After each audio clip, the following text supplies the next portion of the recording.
Red स्वान episode 2 की starting में हमें एक सीन दिखाया जाता है जो कि कोरिया में ह्वान ग्रुप के ग्रैंड पैलेस के एक बॉडीगार्ड की डेथ हो जाती है और वहां पर इन्वेस्टिगेटर इन्वेस्टिगेशन के लिए आए हुए होते हैं और वो एक एक करके वहां के मेट से सवाल कर रहे होते हैं और वो मेट से पूछते हैं कि क्या डायरेक्टर वॉन्सू और उनके बॉडीगार्ड के बीच में कुछ चल रहा था, यानी कि कोई अफेयर था। लेकिन मेट कह देती है कि हमें इसके बारे में नहीं पता। फिर सीन शिफ्ट होता है प्रेजेंट में, जहाँ पर किम और वॉन्सू पार्टी अटेंड करने के लिए आते हैं और क्योंग जो उन्हें डो यून से इंट्रोड्यूस करवाता है और वो किम को बताता है कि डो यून यहाँ पर सीनियर पुलिस ऑफिसर रह चुके हैं और कोरिया में यह मेरा जूनियर था, लेकिन इसने अपनी जॉब छोड़ दी है और आज से ये आपके लिए सिक्योरिटी का काम करना चाहते हैं। तो किम कहता है कि कोई बात नहीं और वॉन्सू देखते हैं कि यह तो वही लड़का है जिसने कि मुझे बचाया था और वो डो यून को काफी अच्छी तरह से देख रही होती है। उसके बाद उन दोनों का पार्टी में वेलकम किया जाता है और वॉन्सू वहाँ पर अरेबियन प्रिंस से मिलती है और वहाँ पर वॉन्सू की फ्रेंड भी आई हुई होती है जिसका नाम टेरा होता है, साथ ही उसका बेटा भी होता है और वॉन्सू के लिए वहाँ पर काफी सारी तालियां बज रही होती है। फिर वॉन्सू अपनी लाइफ के बारे में बताती है कि उसे किस तरह से इतनी सक्सेस मिली है। फिर हमें ईयर 1990 दिखाया जाता है। वॉन्सू छोटी होती है और उसकी मॉम चेयर वुमेन पार्क के लिए काम करती है और चेयर वुमेन पार्क भी गोल्फ खेला करती थी। तो वो शॉट मारती है तो इस पर वॉन्सू की मॉम कहती है कि आपने काफी अच्छा किया, लेकिन उसने अच्छा नहीं किया होता है। इस पर पार्क को गुस्सा आता है और वो वॉन्सू की मॉम को थप्पड़ मार देती है और कहती है कि क्या तुम्हें ये अच्छा लग रहा है? ये अच्छा तो बिल्कुल भी नहीं था। और वहाँ पर चेयर वुमेन का हस्बैंड भी होता है जो कि प्रेसिडेंट का बेटा होता है और चेयर वुमेन पार्क भी काफी रिच फैमिली से होती है और उनके दो बेटे होते हैं जो कि छोटे होते हैं, जिनमें कि वॉन्सू का हस्बैंड किम भी होता है। और इस इंसिडेंट के बाद चेयर वुमेन वॉन्सू की मॉम को जॉब से निकाल देती है।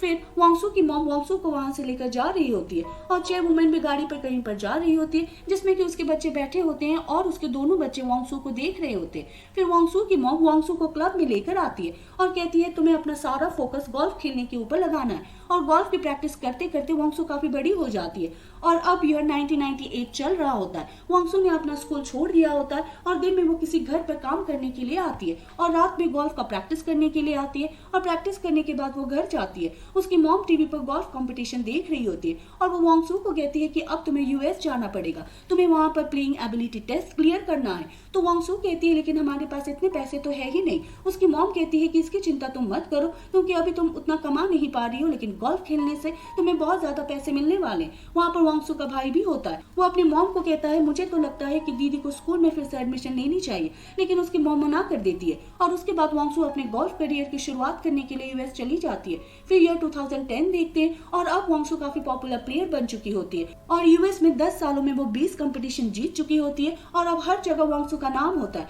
वो काफी ज्यादा फेमस होती है और कंपटीशन जीतने के बाद वो होटल आती है। वहाँ पर उसकी मॉम उससे मिलने के लिए आती है और वॉन्सू हमें बताती है कि कंपटीशन जीतने के बाद उसे काफी सारी प्राइज मनी मिली थी, लेकिन उसकी मॉम ने उसे सारे पैसे छीन लिए क्योंकि वो गैम्बलिंग की एडिक्ट थी। वो बहुत सारे कर्ज में डूब गई थी और मैंने सारे पैसे अपनी मॉम को दे दिया और कुछ पैसे मैंने डोनेट कर दिया, लेकिन उसके बाद से मैंने अपनी मॉम से अपने सारे रिश्ते खत्म कर लिए। फिर सीन प्रेजेंट में शिफ्ट होता है और हम पार्टी का ही सीन देखते हैं। वॉन्सू स्पीच देने के लिए आती है और वो सबसे पहले अपने पति किम को सबसे इंट्रोड्यूस करवाती है, साथ ही उसे थैंक यू कहती है कि आपने मुझे इतना प्यारा नेकलेस दिया है। साथ ही वो अनाउंस करती है कि अरेबियन प्रिंस पहले हमें 5 बिलियन डोनेट करने वाले थे, लेकिन मेरे ऊपर अटैक होने के बाद उन्होंने डोनेशन को बढ़ाकर 30 बिलियन वॉन कर दिया है। यह सुनकर सभी काफी खुश होते हैं। उसके बाद वॉन्सू और किम वहाँ पर काफी सारे लोगों से मिलते हैं और तभी वॉन्सू की फ्रेंड किम की तरफ इशारा करती है और उसे अपने पीछे आने के लिए कहती है और किम भी उसके पीछे पीछे चला जाता है और वो दोनों अकेले एक रूम में आ जाते हैं और हम देखते हैं कि उन दोनों का अफेयर चल रहा होता है और वो दोनों एक दूसरे के साथ फिजिकल हो जाते हैं।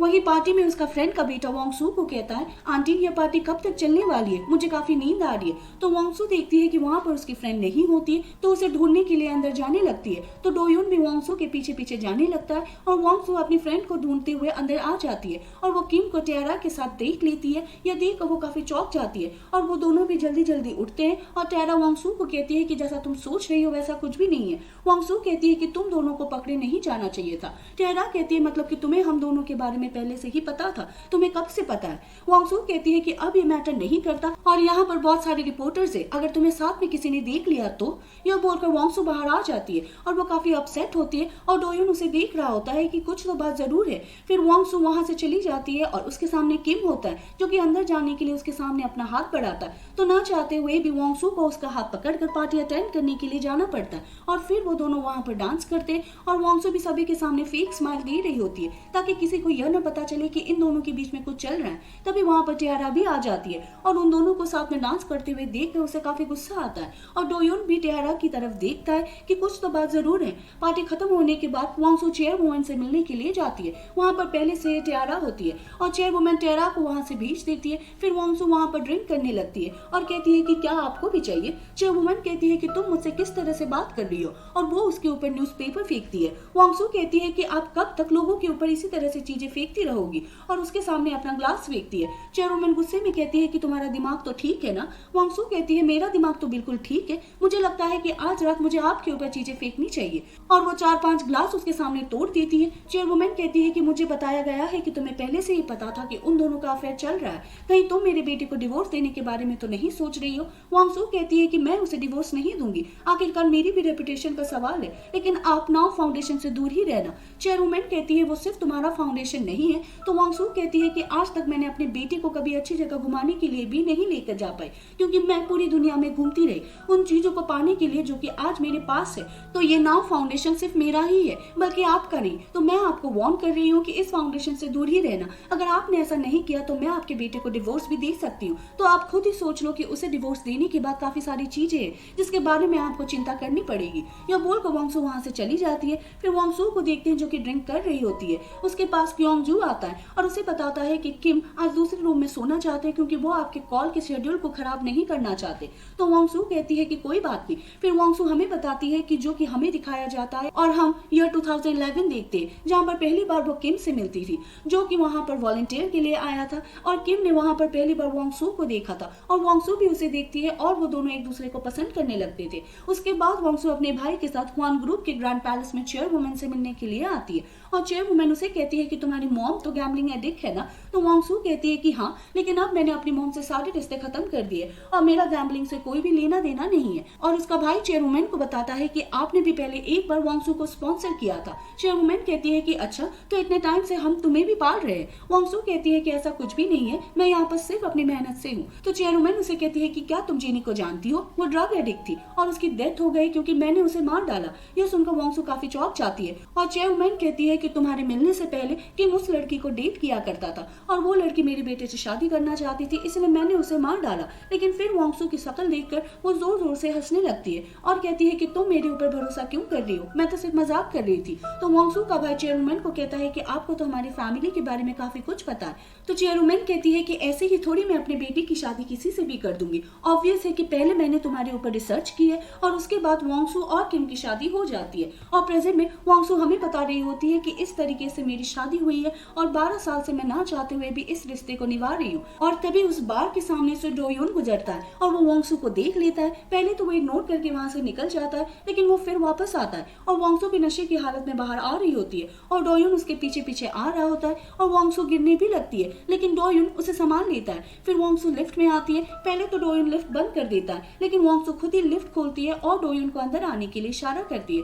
तो डोयोन आ जाता है। वहीं क्योंगजू बार में देखता है कि अब वहाँ पर वांगसू नहीं होती है, वो वहाँ से जा चुकी है। फिर वांगसू अपने रूम के सामने आती है और दरवाजा खोलने की कोशिश करती है, लेकिन उससे नहीं खुलता है और उसका पर्स का सारा सामान नीचे गिर जाता है। तो डोयोन वांगसू को पकड़कर साइड में करता है, उसका सारा सामान डालता है और उसे डोर अनलॉक करके देता है और वांगसू उसे कहती है कि काश आज रात में तुम्हारे साथ सो पाऊं। डोयोन वांगसू को अंदर आने के लिए कहती है। वांगसू अंदर आती है, लेकिन वो गिरने ही लगती है। तो डोयोन उसे संभालने के लिए अंदर आ जाता है और उनका दरवाजा बंद हो जाता है और उनके डोर का की कार्ड रूम के बाहर ही गिर जाता है। फिर हम किम को देखते हैं, जो कि वांगसू के बारे में सोच रहा होता है कि उसने मुझे और टियारा को साथ में देख लिया था और वांगसू ने मुझे कहा कि हम दोनों को पकड़े नहीं जाना चाहिए था। और फिर किम भी वांगसू से बात करने के लिए उसके रूम की तरफ जाने लगता है। वहीं हम वांगसू और डोयोन को देखते हैं। डोयोन वांगसू को कहता है कि क्या आप सैड हो, तो वो कहती है कि ऐसा नहीं है। डोयोन कहता है कि क्या फिर आप अकेली हो। वांगसू कहता है ऐसा भी कुछ नहीं है। तो डोयोन कहता है अब आपको सोना चाहिए और तभी उसके रूम के बाहर किम आ जाता है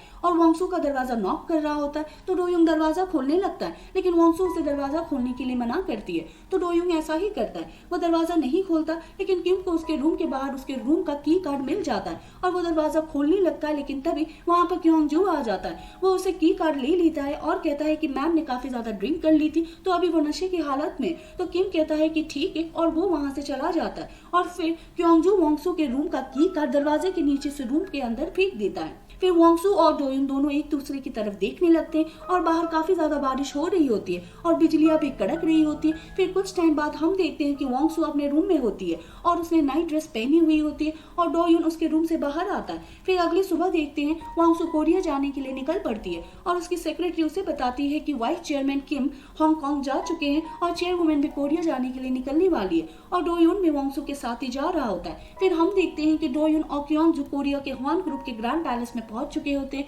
यानी कि वो सभी कोरिया आ चुके होते और बताते हैं कि यहाँ पर K1, V1 और Q1 की अलग अलग सिक्योरिटी है। फिर वो उसका रूम दिखाता है तो डो यून कहता है कि K1, V1 और Q1 का क्या मतलब है। तो क्योंग जो उसे बताता है कि K1 K यानी कि किंग जो कि चेयरमैन पार्क का है, P1 P यानी कि प्रिंस जो कि वाइस चेयरमैन किम है और Q1 Q यानी कि क्वीन जो कि डायरेक्टर वांग सू का है। और डो यून को याद आता है कि उसने क्योंगजू को पैसे से भरे हुए बैग के साथ देखा था और वो उसे पूछता है कि ज्यादातर आप वाइस चेयरमैन की सिक्योरिटी करते हो, मतलब कि आप उसके छोटे मोटे काम भी करते हो। तो क्योंगजू कहता है कि क्या तुम मुझसे कुछ पूछना चाहते हो, लेकिन डो यून मना कर देता है। तभी वहां पर एक बॉडीगार्ड आती है जिसका नाम ली जिन होता है और वो डो यून को खुद से इंट्रोड्यूस करवाती है और क्योंगजू डो यून को बताता है कि पहले यह चेयरवुमन की सिक्योरिटी हुआ करती थी, लेकिन वांग सू के ऊपर अटैक होने के बाद वांग सू को गार्ड कर रही है और ली जिन को कहती है कि डायरेक्टर वांग सू आपसे मिलना चाहती है। वहीं वांग सू को देखते हैं जो कि चेयरमैन यानी कि अपने फादर इन लॉ के बारे में सोच रही होती है और उसके फादर इन लॉ ने वांग सू को कहा था कि मुझे तुम्हारे ऊपर सबसे ज्यादा भरोसा है और मैं उम्मीद करता हूँ कि तुम काफी टाइम तक ह्वान ग्रुप की मेंबर बनी रहोगी,